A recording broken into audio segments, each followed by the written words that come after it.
Hello everybody, welcome back to a brand new Doctor Who YouTube video. So, usually then I do videos that are more unique series, for example, What If Doctor Who Was Never Cancelled, I do my fan series with the story for Agent of the Daleks, and I've recently been doing another series called Writers of Who, but today I thought I'd do a slightly different video, which is in the format of a standard top 10 video. I've not done any of these in a long time, so I thought I'd do another one. Anyway, in the past of Doctor Who, there have been several spin-offs, both on television and in the form of audio plays produced by Big Finish Productions. These include Torchwood, The Sarah Jane Adventures, Class, K9, and the failed 1980 spin-off K9 and Company.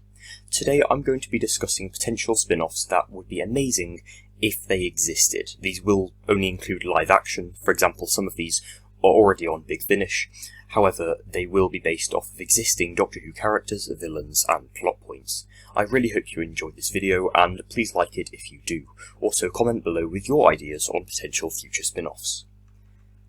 Number 10. Sparrow and Nightingale. Most people wouldn't have thought of this one immediately, but I believe that this spin-off would work very well. If you watched the episode Blink, which I'm sure most experienced Whovians have, then you'll know that this would be about Sally Sparrow and Larry Nightingale, two characters who are the central characters in the story Blink. They could easily have their own series of Earth-based adventures and battle villains other than the Weeping Angels, such as the Wyrn, the Cybermen, the Silurians, the Sontarans, and maybe even the Daleks. The possibilities of this are truly endless. Number 9. The Master. The Master is the Doctor Who character with the second highest number of appearances, only second to the Doctor himself, so writers could really get creative with writing a series of adventures for the Master, especially since he and she have so many different incarnations and portrayals, along with different personalities. The character has several dark anti-hero elements that would be perfect for a different take on the Whoniverse, a much darker, more sinister side of it. I envision a live-action Master series starring John Sim, Michelle Gomez and Sacha Dhawan, with cameos of Geoffrey Beevers, Derek Jacobi, and several other Masters that have already appeared, even in Big Finish. I should mention this is already a Big Finish audio play, but a live-action series would be still incredible. Number 8. The Protectors. This is a more loosely related spin-off, but one that could definitely work, nonetheless. Largely an original idea I have planned out, actually. A few days ago, the Protectors could follow a group of students at the Time Lord Academy on Gallifrey, who find a broken TARDIS that can only go to one planet, Khazad, a war-torn dystopia.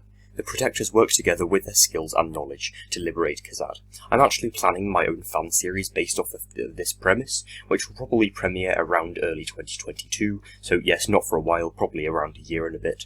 However, it's still something to get excited for because I can't wait to do this. Number 7. The Eighth Doctor.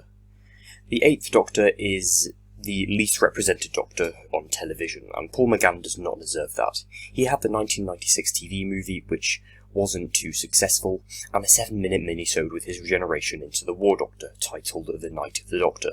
But when it comes to the programme itself, that's it. I think a live-action miniseries of maybe 6 or 8 episodes would be perfect for the Eighth Doctor. I can see this being incredible, with a combined force of McGann's acting abilities and modern visuals and CGI. Whether this be in the Time War or just standard adventures, I would not mind, but Paul McGann is amazing and I would love to see more of the Eighth Doctor. Number 6. The Paternosters. There is one trio of characters featured several times in the 11th and 12th Doctor's eras that is frequently forgotten. They have had the odd Big Finish adventure, but nothing too amazing. A live-action series, however, would be amazing, as they battle villains old and new. Also, the three characters' interactions are so entertaining, played by, insanely talented actors and actresses, and a cameo from the 11th Doctor would definitely not be unwelcome. I'd love that. Number 5. Clara and Me. In the somewhat controversial episode Hellbent, Clara and the character known as Me travel in a TARDIS disguised as an American diner, presumably to have adventures of their own. This would be a lot of fun, as I don't mind the character of Clara, I actually quite like her. This series, as well as being a sci-fi adventure programme, would also work really well with comedy elements, and I think the concept has a lot of potential. Number 4. The UNIT Files. Most Doctor Who fans love UNIT, and I would like to see a UNIT spin-off, featuring the characters of Kate featuring the characters of Kate Stewart and Petronella Osgood, last seen in Series 9. But I think another kind of UNIT spin-off would work better. I think a UNIT series set in the 1970s and 1980s would be better, a nice tonal throwback to the beloved Pertwee era. It could feature a recast Brigadier, Benton and Yates, as they battle Earth villains like the Silurians, the Sontarans, and maybe possibly the Cybermen. Anyway, I think a 1970s UNIT Files series has an insane amount of potential. Number 3. The original, you might say. While lots of people weren't fond of David Bradley's First Doctor, I actually really enjoyed his portrayal, and he is a brilliant actor.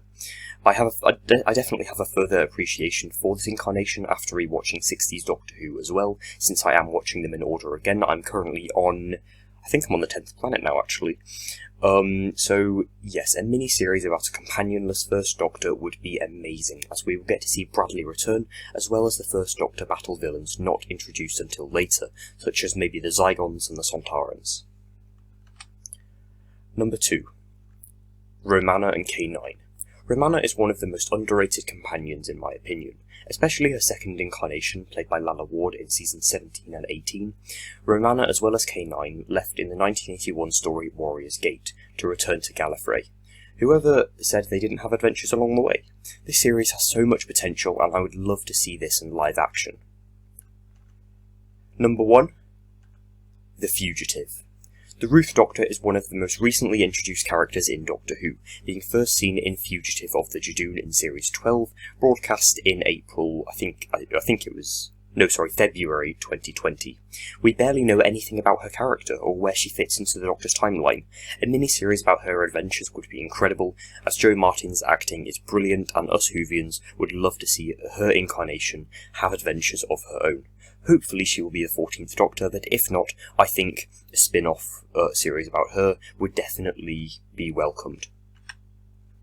And that is all I have for today's video, everybody. It's a fairly short video, only around 8 minutes long, and I really hope you enjoyed it. Please comment below with your favourite idea, or maybe some ideas of your own, and please like this video if you enjoyed my content as well. On Thursday, I will continue my fan series with Agent of the Daleks, Chapter 2, where the Doctor and Sarah are plunged into new reaches of the cosmos to hunt for the assassins of Daraka Prime. I will see you next time, everybody, and goodbye.